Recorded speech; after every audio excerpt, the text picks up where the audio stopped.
Hi, today we are going to be working on section 3.3 using ratio tables. This is another method you can use to solve ratio problems similar to tape diagrams.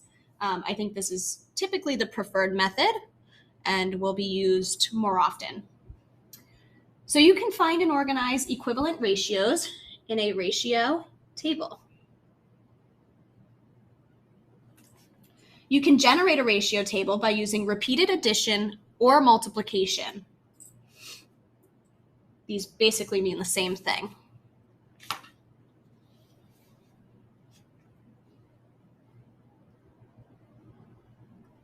Example 1.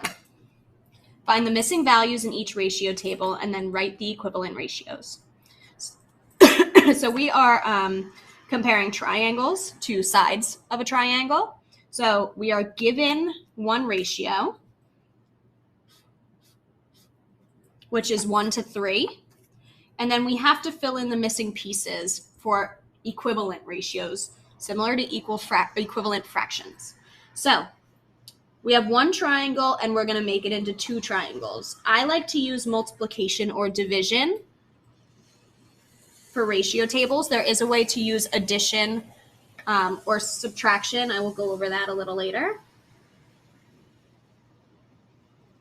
And this tells me that from 1 to 2, I multiply by 2. So I do the same thing, similar to equivalent fractions, do the same thing to the other label to get the matching number.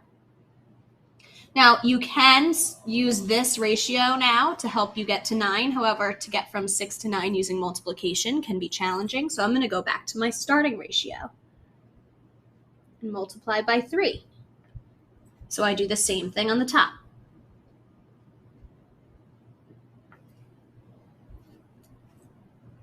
And then we need to fill in the number that matches with 4. So we can start at 1 and get to 4. We can start at 2 and get to 4. Or we can start at 3 and get to 4 because all three of these are completed. I'm just going to show you that you don't always have to start at the first ratio. You can start at any completed ratio. So 2 times 2 is 4. So I'm going to do 6 times 2 to get 12. So my equivalent ratios are 1:3, 2:6, 3:9, and 4:12. Okay, now let's look at part B. Very similar to this. We have a starting ratio. Sometimes your starting ratios won't actually be from the front. It could be in the middle, and you can work your way backwards. So we're going to start at our completed ratio. We have to work our way to 20. So I'm using multiplication of 5.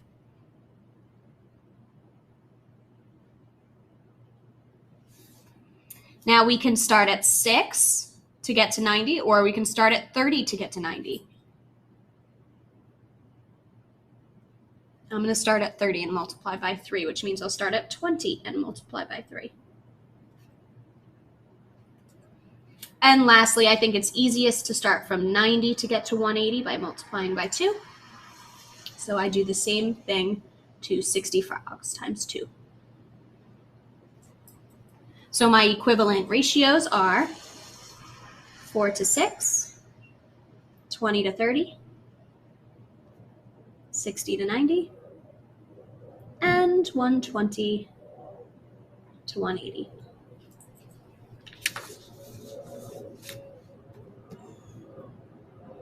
In summary, you can find equivalent ratios by multiplying or dividing each quantity in a ratio by the same number. For example, if we want to look back up here, let's say we had this filled in before we had this ratio filled in.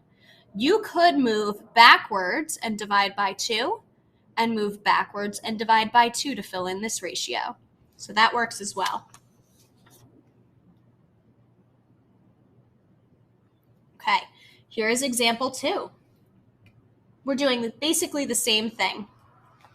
So we're starting at 100 cents, which matches to $1, and we are tripling it. So I do the same thing to the top, and I get that $3 is the same as 300 cents.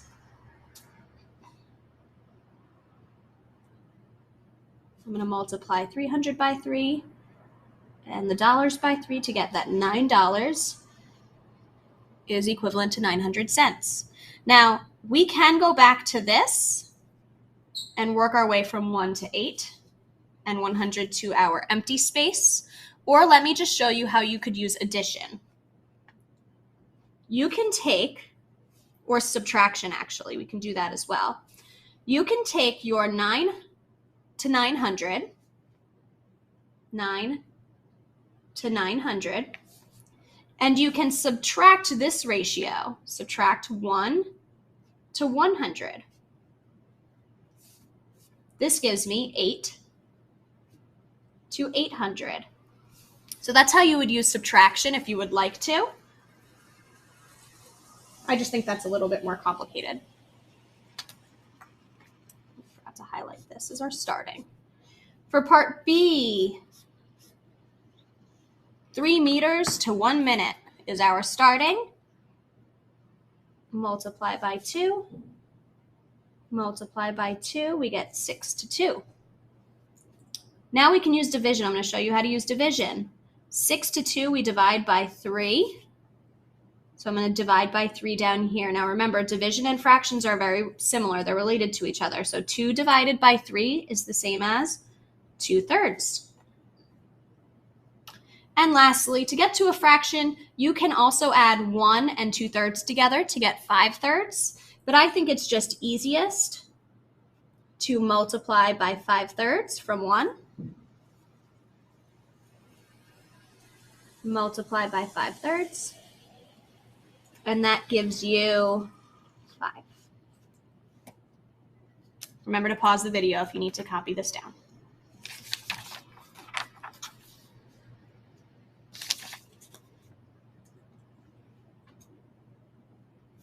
Okay, so what if you are not given a ratio table? Sometimes you have to create a ratio table. Now the ratio tables that you saw in examples 1 and 2 were horizontal. I'm going to show you how to do it if it were vertical, because you might see that. A nutrition label shows that there are 75 milligrams of sodium in every 12 crackers. So that's our starting ratio. Now we always need a label. So I'm going to label sodium in milligrams and crackers. And we start at 75 to 12.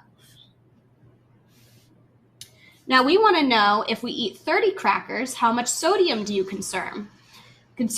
So we can't actually get from 12 to 30 using multiplication. So I am actually going to leave an empty space before filling in 30 crackers under that column.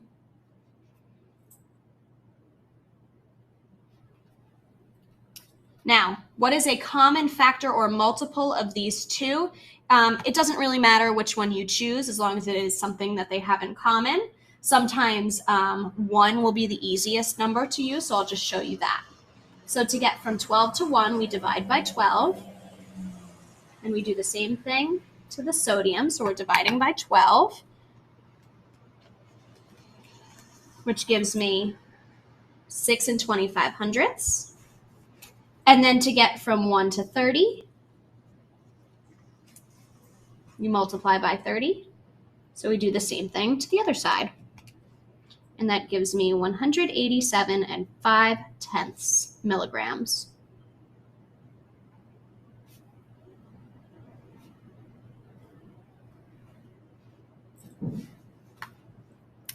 Okay.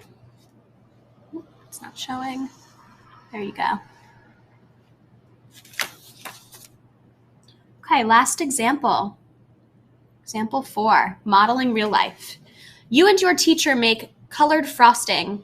You add 3 drops of red food coloring for every 1 drop of blue food coloring. Your teacher adds 5 drops of red for every 3 drops of blue. So we have 2 separate ratios, which means we're going to create 2 separate ratio tables. So I'm going to have your ratio table and teacher's ratio table. And we are comparing red, I'm going to use R for red, and blue, B. Now your starting ratio is 3 drops of red to 1 drop of blue. And the teacher's is 5 drops of red for 3 drops of blue. Now we're comparing them. We want to know whose frosting is redder. And in order to compare something, we need to have something in common.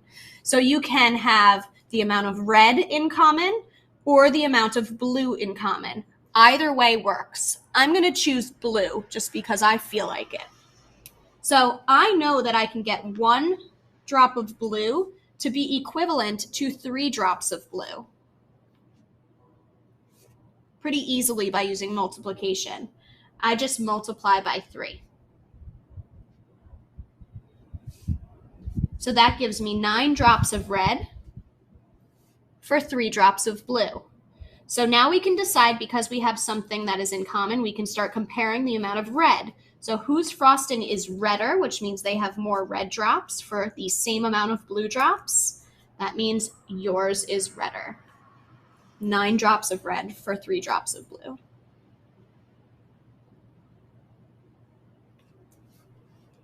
And that is the end of the notes.